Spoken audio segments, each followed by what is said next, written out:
Alright, welcome back to the SuperCoach Nuff channel, and in this video we're going to look at the SuperCoach BBL. So I opened up the other day, not exactly sure which day.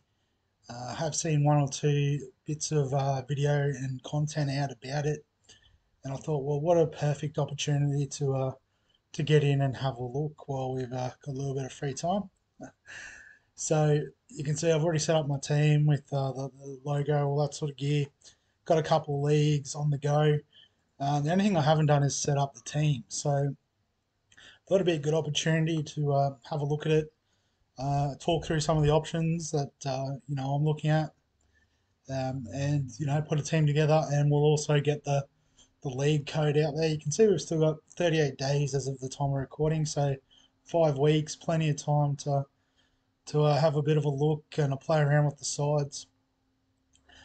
So yeah, I guess we'll kick it off with the team structure. See, it's sort of hard to fit everyone in. I don't know why there's such a massive gap here, but essentially you've got to pick a squad of 16, which is made up of 2 wicket keepers, 7 batsmen, and 7 bowlers. And as you can see, out of those you have 1 wicket keeper playing, 5 batsmen, 5 bowlers. The rest obviously form your bench. And within your bench you get 3 emergencies. So essentially you're going to have emergency wicket keeper, emergency batsman, emergency bowler in an ideal world. In saying that, you do also have all-rounders, so dual position players that can bat and bowl. And you will notice all the wicket keepers are eligible as a wicket keeper or a batsman. So I guess maybe one thing if you're looking to save trades is to try and pick 3 wicket keepers that you can rotate around if you need to. In saying that, it's probably one of the downsides of it is the sort of weird turnarounds with the rounds. So I can't really show you while I'm picking a team, but you'll see the first game week there's like 7 or 8 games on, and then after that it's 4 each round. So the first round will be quite big, and then I guess depending on when the 4th game sort of falls, the lockout will be on a Tuesday. Well, sorry, the turnaround for picking the next round will be a Tuesday or a Friday. So I'm not going to guarantee that I'll do a review every game week. I will try my best. But, I guess life gets in the way, particularly that time of year around Christmas, all that sort of deal. So we'll do our best, but yeah, we'll see how we go in terms of keeping everyone up to date with what's going on, because it's thick and fast. And I guess also things like you don't really find the team list out until the sort of hour or half hour before. So it's super tight to make any last minute changes. And that's even only on the first game of the round. After that, you're locked out essentially just before that sort of announcement to make those trades. So it is a tricky one, but if you've got nothing better to do, you can get in and have a go. So as I said, we'll put it together a team. So whether we start off with the wicket keepers or not, I'm not too sure. But just having a look here, it looks like a few of the top options. Quinton de Kock's an interesting one. He's been a sort of short over or limited overs sort of legend in South Africa, opening the batting and wicket keeping. So the fact that he's in the game makes me pretty keen that I would like to pick him.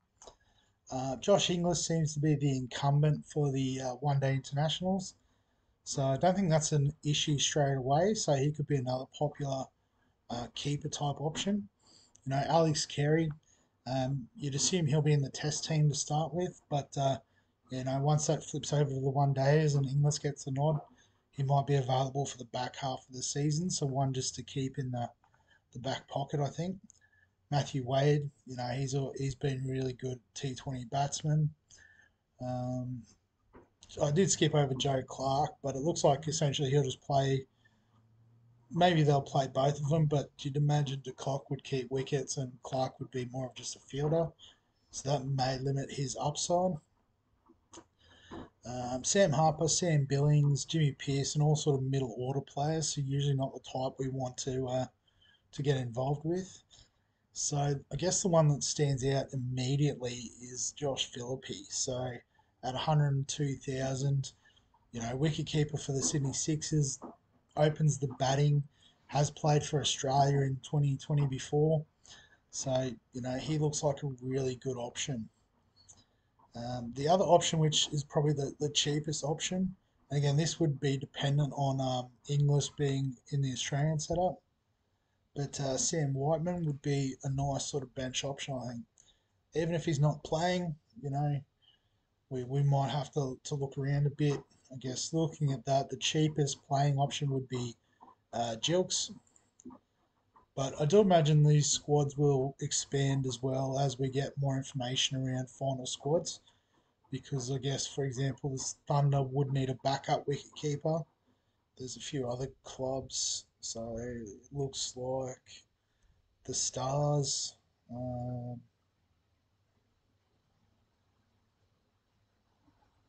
the Stars. There's a couple of others. It should be 16. Can't work it out. Oh, yeah, the Thunder. I didn't say. And someone else needs a backup somewhere along the way.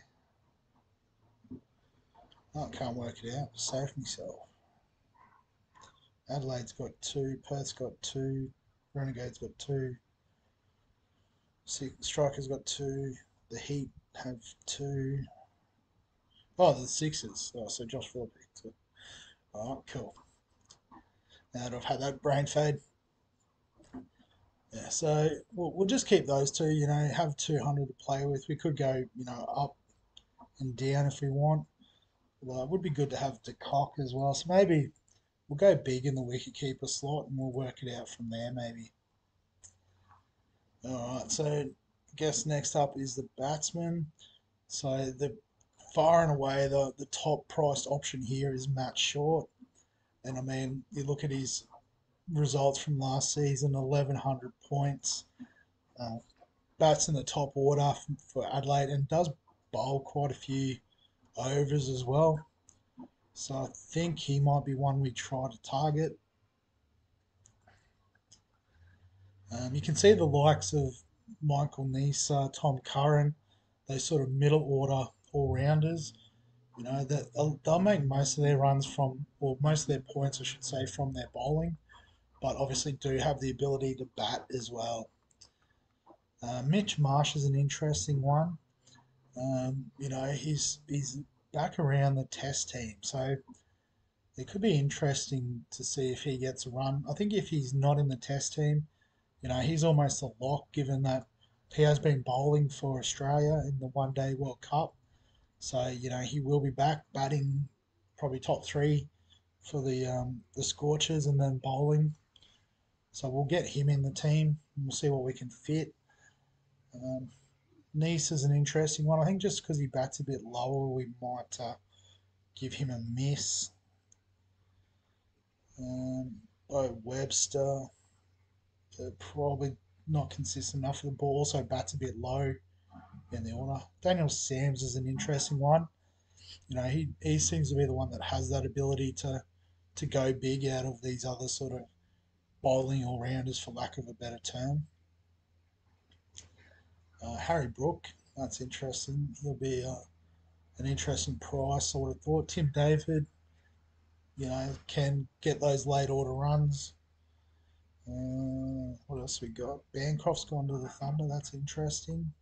He might be their backup wicket keeper too. So maybe they won't have a second wicket keeper there. Hayden Kerr, he's been an interesting sort of selection in previous years. Renshaw, it probably depends where he bats as to how useful he'll be for us. Finch and Hales of mid price. Travis Head will be in the Test team. Same with Kawaja and Labuschagne and Warner. So I think they've just been all plugged in, although they did play a few games last year. But they've all been plugged in at that 125k price point, which is interesting. Yeah, I think the obvious value here is Glenn Maxwell, who missed last year.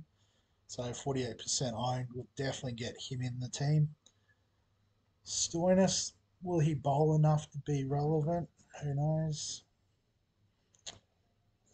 Scrolling down. There you go. So this is a player I'm very interested in, Rehan Ahmed. So from England, um, late order batsman, so might not get a bat, but bowls leg spin and is pretty good at it. Got some raps from Warney back when he was a teenager, so slot him in there. And then down, down, down. So Ben McDermott's actually a pretty good price. I know he slid down more towards the middle order for the Hurricanes, but like I said, it might be handy to have that third wicket keeper batsman, so we'll plug him in, that sort of slot. As we go down. Alright, so at the bargain basement price, so one player that I am super keen on is Jack Edwards. So he's basically been playing this year as an all-rounder for New South Wales in both the Shield and the One Day Cup. So even though he's only listed as a batsman, I'd expect he'll be bowling some overs for the Sydney Sixers also. So definitely keen to get on him. After that, you could go with someone like a Daniel Hughes. He's always consistent, playing high up in the order for the Sixers. Obviously, he had a bit of a struggle last year. Didn't get a lot of games actually, but if he's playing, he's definitely one we'd look at. Harry Dixon as a super cheap option we might look at. I don't know too much about him to be honest. Um, Fraser McGurk ripped off that record-breaking ton in the one days, so maybe someone like him would be a good option at 62 and a half. The Renegades generally struggle with a bit of batting depth, so he could definitely be in the running. Darcy Short, that's interesting actually that he's playing for Adelaide. So can we find a spot for him maybe? Skipped over that. Well, let's say we get rid of Ahmed, bring in Darcy Short. Yeah, cool. All right, so then the bowlers. So yeah, I guess I loaded up on a few all rounders up here. So generally the bowlers do seem to outscore the batsmen in terms of a like on per game basis. You can see here even like the likes of Paddy Dooley averaging 65. Nisa was up the top of the batting as well. So I guess because wickets count for about 15. So if you can get a wicket, you're scoring well in this format. So what do we got? We've got about 900k to spend. So let's see if we can afford Richardson. We'll see if we can fit in around him. Try and find some more value, perhaps.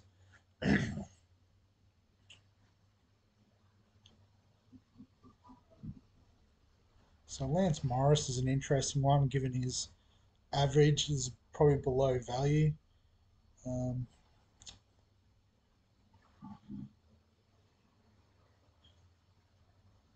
we'll think about it. Rashid Khan, I think we've definitely got to have him, especially at that price. That's ridiculous. Spencer Johnson is actually good value too, given his potential. Let's get on him. How many have we got to go? 4 slots, about 400k. We can afford someone else in this price range.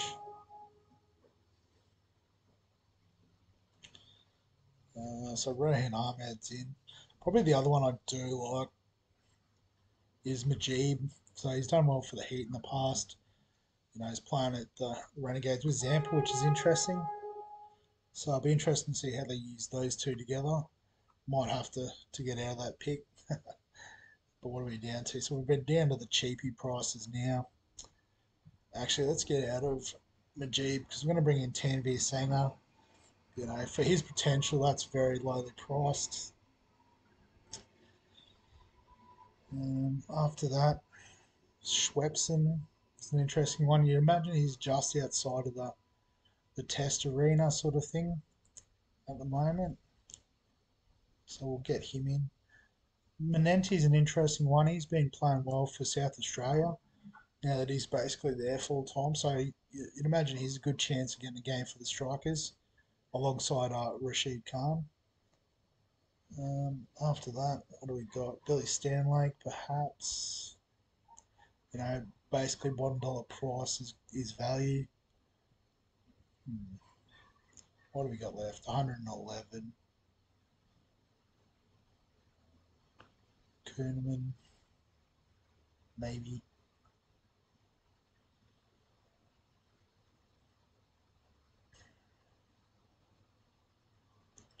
So pretty much anyone from Hatsoglu down. Hmm. I guess maybe at the moment we'll just go with Stanley at that cheap price. Yeah, so something like that I think is the go. You know, there seems to be quite a bit of value there in the bowlers.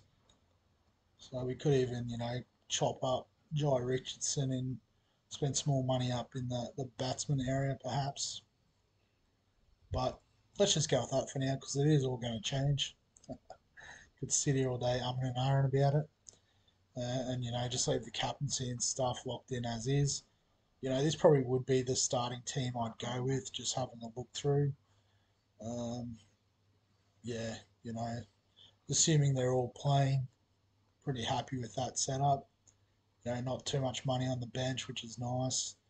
But you'd go Philippi, probably Edwards, as I said. I think he's going to be actually more of an all rounder. And Schwepson definitely over Stanley as that bowling emergency. So, yeah, so that's the team and the basic sort of gist of how to set up.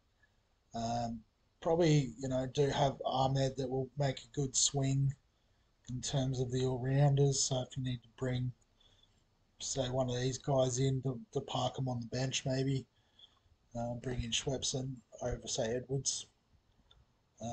There may even be the opportunity that Edwards gets DPP throughout the season.